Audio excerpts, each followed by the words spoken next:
Ready to break free from algorithms, vanity PR, and money-sucking ads? My name's Larissa Werstick, and I've learned in 7 years of jewelry marketing that content is the crown jewel. My agency, Joy Joya, takes a holistic approach, leading with laser-focused storytelling, impactful content creation, and strategic content distribution. This method has worked for the solopreneur as well as the multi-million-dollar company, and now I'm sharing the same systems and tactics with you. Here's to standing out in the sea of sparkle. Welcome to episode 279. Today, I'm revisiting the topic of brand storytelling for what might be the 1000th time, but that's okay because I can't seem to emphasize its importance enough. Recently, I stumbled upon this small business grant sponsored by a global bank, and as you can imagine, it attracts a vast number of applicants. But one unique aspect of this grant's application process is to submit a 500-word essay detailing the business's journey and how it has navigated the current economic landscape. But there's a catch that all the stories get shared publicly as well. So it's not just for the judges, but all the stories are on display for anyone to see. So of course, curiosity got the better of me. And I found myself diving into the narratives of these fellow entrepreneurs. And with every page refresh, a flood of new entries appeared. There were probably thousands and thousands upon thousands of stories from business owners nationwide, even some from the jewelry sector. So, of course, it made me think, as someone who talks about brand storytelling on this podcast, and as I was reading some of the submissions, I couldn't help but think about this monumental task awaiting the judges of the grant. How were they going to select the finalists from this rich tapestry of stories? And it's kind of a shame because so many of these business owners would benefit the grant, but only a few people would be chosen. And that brings me to my topic today. In this sea of narratives, if you were given the opportunity to stand out, or you had to stand out from thousands and thousands and thousands of other business owners, how do you capture attention? Whether that's in a grant application or even just in this industry when you're trying to get the attention of your customers. Standing out is crucial. This is not just about winning a contest or a grant, but about finding success in your business. So in this episode, I want to talk about how to make people stop and pay attention to your story. But before we get to the solid gold, I'd like to take a moment to remind you that this podcast has both audio and video, so you can either listen on your favorite podcast platform or watch on YouTube by searching Joy Joya. You can support the podcast for free by taking the time not only to subscribe, but also to leave a rating and review on Apple Podcasts. Okay, let's get into today's episode, my sparklers. This one's all about the crucial task of capturing and retaining people's attention with your narrative and offerings. And achieving this, as you may know from experience and having tried to do it, is a lot more challenging than it appears. I think as business owners, we naturally find our own businesses and stories compelling. We're intimately familiar with what sets us and our products apart, and we often assume that others and that our customers will immediately see this value without much effort on our part. So to kind of think about this in a way that I think a lot of people can relate to, I want you to consider how you engage with your favorite movies or TV shows versus the ones maybe you don't enjoy as much. In today's fast-paced world where you can just go on Netflix or Hulu or whatever and literally have access to what seems like a limitless library of content, your dwindling attention span is fighting for, what's going to get your attention, what's going to captivate your mind, your soul, your heart.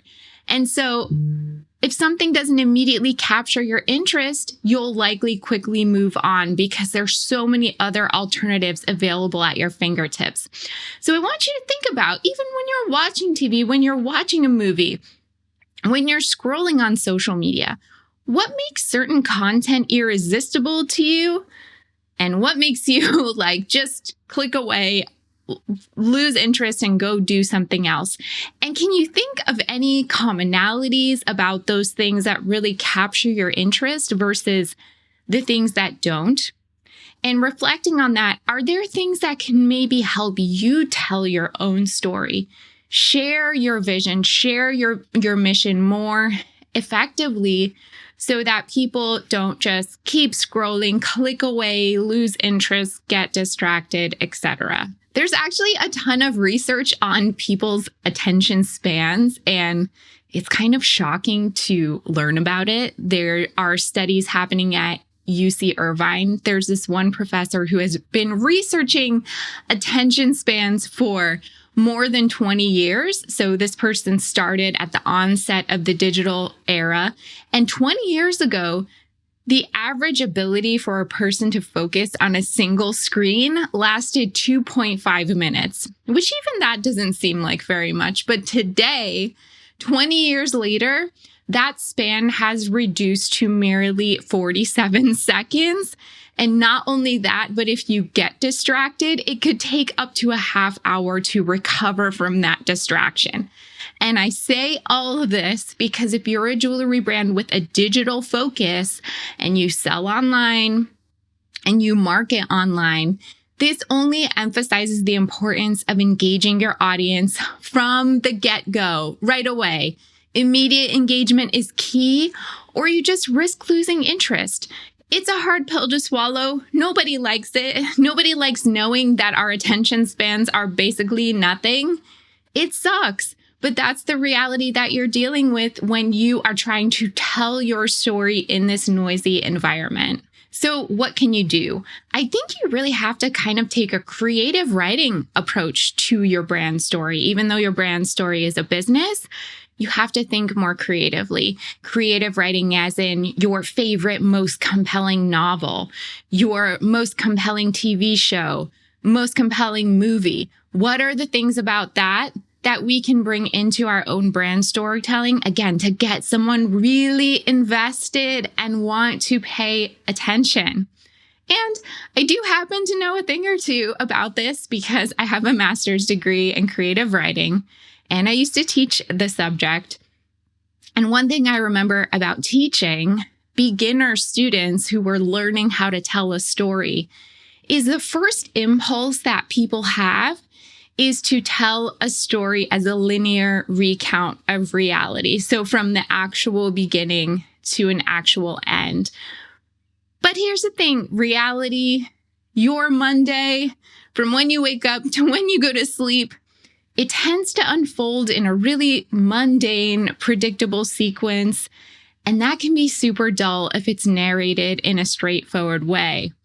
But if your day, if your business, if your brand has an exciting event, some kind of aha moment, let's say in your boring Monday at 3 p.m., you went to buy a lottery ticket and you won $1 million and you called up your best friend or your mom or a family member, you wouldn't start the story with, "Oh my God, I can't wait to tell you what happened. I woke up at 7 a.m. today. I went to work. I ate lunch. And then I bought a lottery ticket and I won $1 million." That's probably not how you're going to tell the story. You're likely going to start with, "You'll never guess what happened to me. I stopped at the gas station, bought a lottery ticket, and I won $1 million." This approach immediately gets to the heart of the story, the most compelling, exciting part where the person listening can get emotionally invested. It grabs attention. It draws the listeners in. Maybe afterward, you can fill in some of the details. The person's probably going to be like, "Oh my God, tell me what happened. Where were you? What does it feel like now? What are you going to do next?" Then you can fill it in. But you're likely going to start with the most interesting and exciting detail So many novice storytellers, when talking about their brand, they start with the linear beginning, or they think of their story more like a historical account or like a resume or something like that. No, we need to stop thinking like that. So if your brand story currently starts with, I launched my business in 2020 right after I went to a pearl farm and learned about pearls. And then I came home and I decided to start designing pearl jewelry. You've already lost me, okay? Why should I care about that? Maybe your mom or best friend would care, but a stranger would not care. There's no emotional investment up front. You're not giving me something to connect to. You're not throwing me right into the action. So in an alternative to that might be, they say every pearl has a story, but I never truly understood that until I was there at the heart of creation where pearls are born. It was a whisper that caught me, a soft murmur of the sea locked within each pearl, telling tales of storms and calmed seas.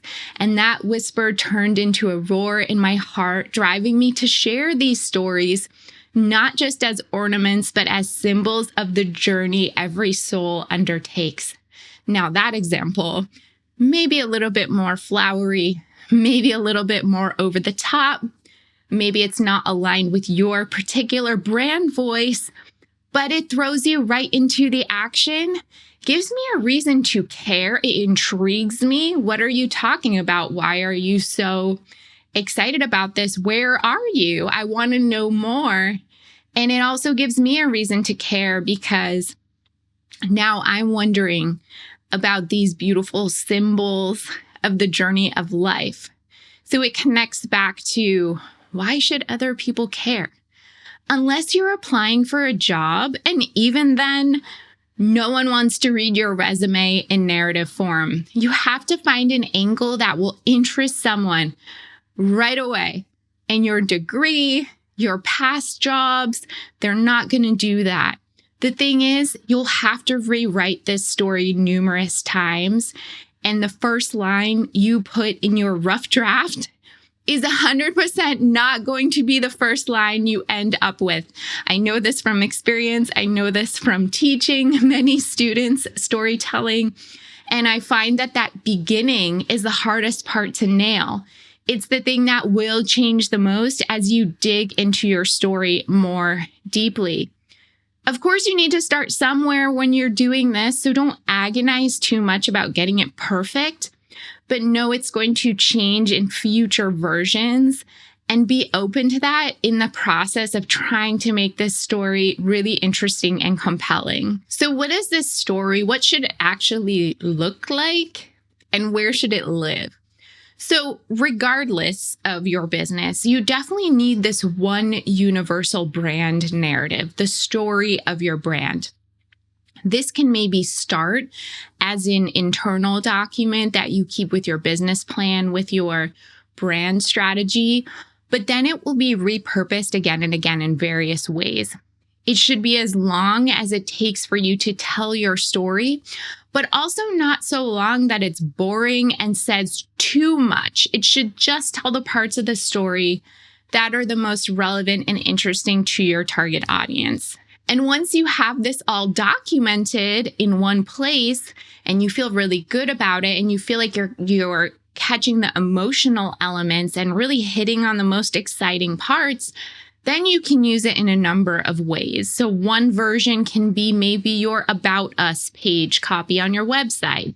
Another version can be used when you apply to grants or contests, or maybe you're working with a supplier or other partner who needs to know more about your business.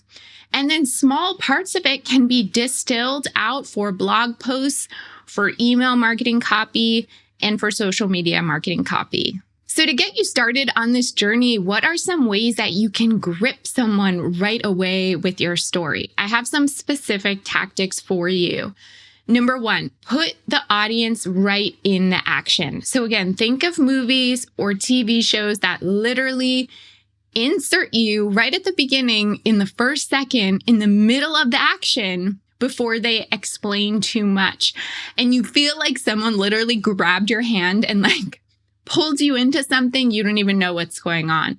But the best kinds of TV shows and movies that do that, they really intrigue you. They raise your adrenaline. So what would be the equivalent of that for your jewelry business? As I mentioned before, don't start at the beginning of time. So you may need to write your rough draft in a way like going from beginning to end. You may need to follow a timeline, but if your final draft starts at the linear beginning, kind of like that analogy of like, I woke up this morning, I had coffee, I ate breakfast, I went to work, no one cares. You may need to rethink what's most important in that version of your business story. Use specific adjectives and precise nouns and verbs to paint a picture. So in that pearl example, it may be a little over the top for some business owners, but what I think it did illustrate well is that it was specific. It got very precise in the adjectives, nouns, and verbs. What I find is that most jewelry business owners are way too generic in their storytelling. So it's hard for someone to imagine what's so special and unique about the business. It just sounds like every other jewelry business that they've ever come across. So be as specific and detailed as possible. Especially in that rough draft, go wild. You can always cut back on unnecessary details later, but try to add them up front. To kick things off in your intro, you can ask a rhetorical question related to your story. This could get your audience invested and get them to reflect on their own experiences. So like, have you ever been mesmerized by a diamond freshly pulled from a mine? That's just an example of a rhetorical question. Also, you can surprise your audience with a fact or a bit of information they wouldn't expect. One of the best ways to get someone's attention is to challenge their assumptions and expectations and make them look twice. I love when I read a brand story and I learn something new, or my perspective changes, or I'm just delighted to find something out that I didn't know before, whatever that may be. And lastly, emphasize the conflict. So the best stories are all about overcoming adversity. If you don't include some kind of conflict or hurdle that you had to overcome in your story, then there's no drama. People love drama. Why do you think soap operas are so popular? And then there's nothing to keep the audience on the edge of their seat. When I say conflict, this doesn't have to mean that you like escaped a kidnapper to go start your jewelry business. It can be a small thing. It can be an abstract thing. I want you to consider Apple. This is a brand pretty much everyone knows for the iPhone and more. The core of their storytelling revolves around two words: think different. Of course, there's a lot more to that. That's just the foundation of a bigger story. But the conflict here, the subtle challenge, is that from when they started, they've worked so hard to stand out in a world that's all about the status quo. I think that's hard for us to imagine in 2024 because everyone and their mom has an iPhone and other Apple devices. But back in the day, they were overcoming a conflict, a challenge. There was a status quo. They were trying to think different. And therein lies the drama. So I want to know, what are you going to be doing next to add some oomph to your brand story? Which tactics resonate with you? What kind of help do you need? Let me know. I want to hear all about it. Okay, let's get into the gold mine. This is a segment of the podcast where I get a little personal. I share insights on entrepreneurship, mindset, success, growth, and all things business. So I get to share some topics and insights close to my heart. This week's gold mine, in the theme of brand storytelling, I want to share some of my personal experiences working on my business, Joya's brand story, and hopefully my insights will resonate with you. And the one thing I would say that has helped me the most, and this will be a theme in what I talk about right now, that helped me the most in developing my brand story is time. The story I would have written about my business, and that I did write about my business 8 years ago when I started, is so much different than the one I share today. And not just because in 8 years there's more to say. It's not that it's longer. It's not that there's more history there due to the passing years. It's actually more because at this point, 8 years in, I have the insight now to know better what's important, what's specific, what matters to me, and what matters to my target audience. So my brand story is not necessarily longer because I'm telling a history, but it's more specific. That's the best word I can say. And this is not to say that someone who is starting a business from scratch can't write a decent brand story at all because they don't have the time like I have. It just means that moving forward, after you write that first draft of it, you'll just need to consciously and continuously check in with it, maybe every 6 months, maybe a year, to see if there are ways you can enrich it. And again, not necessarily make it longer in terms of history, but add more depth to it, add more layers, more nuance. I want to see richness. I want to see the texture and fabric of your brand story. And that brand story you have on day one is definitely not going to be the same brand story you have in year 10. And here's why. Over time, you may change your products. There may be new consumer behaviors or preferences. Your target audience may change. You may change the way you choose to interact with your audience. So many things can change. Technology, modes of storytelling. Maybe social media goes away or a new social media platform comes in. So all those touch points, all those ways you're telling your story, the ways you're going to distill it are going to change as well. It's never going to be a one and done thing. In a funny and rather humbling exercise, I was recently even looking back on a very early version of my website, which is kind of funny. If you want to remind yourself how far you've come, this is always a nice way to do that. And on that About page, I wrote, Larissa Wurstiak, aka Joy Joya, is a fine jewelry marketing consultant and jewelry branding expert. She's based in Los Angeles, but works anywhere with Wi-Fi. Okay. With extensive knowledge and experience in digital marketing, creative writing, and jewelry sales, she's an expert at connecting jewelry retailers with their target audiences. I mean, parts of that are still right. Some of the core of that still resonates with me 8 years later. But these days, my brand story is simultaneously bigger and smaller. First of all, it's not just about me anymore. Joy Joya is me and my team, my partners, the customers I serve. Also, I used to be much more of a generalist with my quote unquote extensive knowledge, but now my brand storytelling is hyper-focused on this holistic marketing approach that's led by story-driven content. And I also don't just work with fine jewelry, and I also don't just work with jewelry retailers. Actually, I prefer to work with more independent brands that sell primarily online and in a range of price points.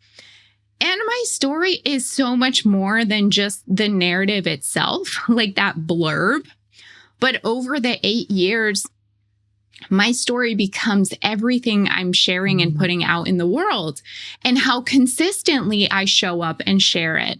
So for example, if you've read my book, if you listen to or watch this podcast, which I know you do because you're hearing this, you probably know a lot about how I approach marketing and how I engage with my clients without explicitly having to tell you how I do that. So my story is also about how I talk in the work that I do. And my story also changed and evolved when I started putting myself out there more, like, again, this podcast. and then eventually getting on video, which made me very uncomfortable at first, but then shaped my story even more because it made me into a person who can say, I'm an enthusiastic contributor to the jewelry industry as a whole. And maybe that's a direction you want to take in your storytelling as well. Thinking about your personal role in your business and how much you want to be the face of your business as opposed to being more of just like a brand entity. So the point here is that you can't just set and forget your story. You have to check in with it often. You have to let it be its own living, breathing thing. Your story is also in your actions, in the things you say, in how consistent you are in your marketing, and how your customers feel when they engage with you.